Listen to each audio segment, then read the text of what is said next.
Hello guys, कैसे हैं आप लोग। उम्मीद करती हूँ आप लोग खैरियत से होंगे और अपनी लाइफ में खुश होंगे। आज मैं आप लोगों के लिए एक नई वीडियो लेकर आई हूँ जिसमें मैं आप लोगों को बताऊँगी कि औरत की शर्मगाह की गहराई कितनी होती है। तो वीडियो शुरू करने से पहले आप लोगों से एक ही रिक्वेस्ट कि मेरे चैनल को सब्सक्राइब करके मेरी इस वीडियो को ज़रूर लाइक करें। तो चलिए वीडियो को शुरू करते हैं। देखिए गाइस, औरत की शर्मगाह की गहराई का कोई हिसाब नहीं। इसमें आप जितना बड़ा डंडा डालेंगे वो उतनी ही गहराई करता जाएगा।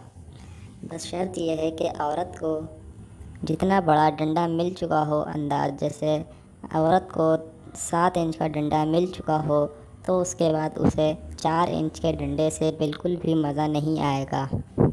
उसको फिर 7 इंच का या उससे बड़ा डंडा ही चाहिए जिससे उसको मज़ा आएगा।